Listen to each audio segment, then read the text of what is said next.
안녕하세요. 고려대학교 산업경영공학과 이윤승입니다. 이번 영상에서는 제너레이티브 모델을 활용한 준지도 학습에 대해 알아보도록 하겠습니다. 먼저 생성 모델이란 우리가 흔히 알던 디스크리미네이티브 모델과 차이점이 존재합니다. 제너레이티브 모델은 주어진 데이터와 모델에 대해 결합 확률 분포를 알고자 합니다. 반면 디스크리미네이티브 모델의 경우에는 주어진 데이터로부터 라벨을 찾아냅니다. 제너레이티브 모델에 대한 그 확률 분포 값은 우측에 보이는 수식처럼 나타낼 수 있습니다. 여기서 우리가 알고 있는 정보는 XL, YL, XU입니다.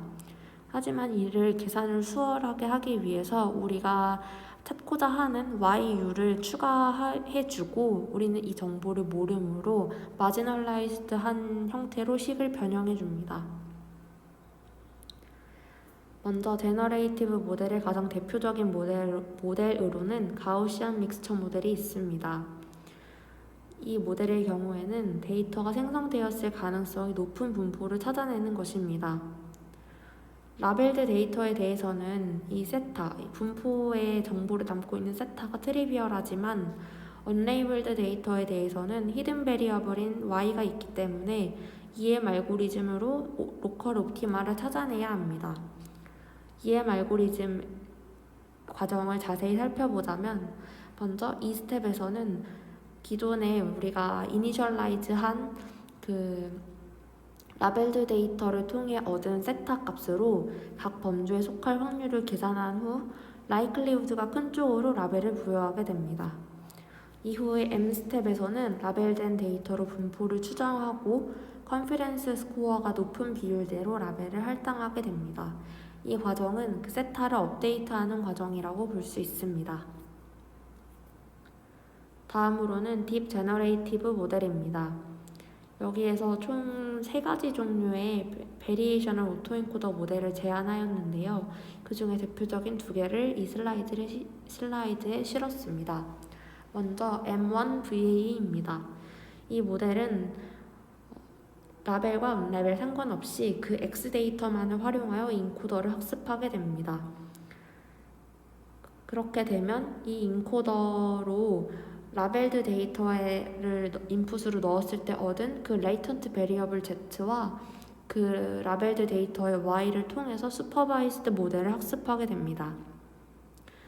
그렇게 되면 이제 이 인코더에 우리가 아직 라벨을 모르는 언라벨드 데이터 X를 넣었을 때의 레이턴트 베리어블 Z를 구할 수 있고 또 이미 우리가 슈퍼바이즈드 모델을 학습하였으므로 원하는 X 언라벨드 데이터에 대한 Y를 추정할 수 있습니다. 다음으로는 M2VAE입니다.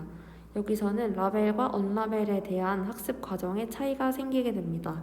라벨 데이터의 경우에는 X 라벨과 Y 라벨을 활용하여 인코더를 학습합니다. 이 인코더로 뽑은 Z와 YL에 대한 정보를 추가하여서 디코더를 학습합니다. 반면 언라벨드 데이터에 대해서는 Y가 현재 알지 못하는 정보이기 때문에 X 언라벨로 인코더에 대해서 Z 값을 뽑고 그리고 Y 햇에 대한 예측을 수행하게 됩니다. 그리고 Z 언라벨과 그리고 우리가 예측을 했던 그 수도 레이블드 된 그 예측 값으로 디코더를 학습하는 과정을 거치게 됩니다. 마지막으로 Unsupervised Data Augmentation for Consistency Training 방법입니다. 줄여서 UDA라고 부릅니다. 이 방법론에서의 가정은 작은 노이즈가 데이터에 포함되어도 라벨의 분포는 변화하지 않는다는 것입니다. 먼저 라벨 데이터를 통해서 슈퍼바이스드 모델을 학습시킵니다. 그렇게 생성된 모델로 이제 컨시스턴시 트레이닝을 하게 됩니다. 먼저 우리가 갖고 있는 언라벨드 데이터 X가 존재할 때 백 트랜슬레이션이나 오토 어그멘트, TF-IDF 워드 리플레이스먼트 등의 약한 어그멘테이션을 추가한 데이터 X 햇이 있다고 하였을 때 우리가 이전에 생성하였던 슈퍼바이스드 모델을 각각 넣었을 때의 그 아웃풋 분포가 비슷해야 한다는 것입니다. 따라서 이 UDA에서는 슈퍼바이스드 크로스 엔트로피 로스와 언슈퍼바이스드 컨시스턴시 로스를 합하여서 이 로스를 줄여나가는 방식으로 학습을 진행하게 됩니다. 감사합니다.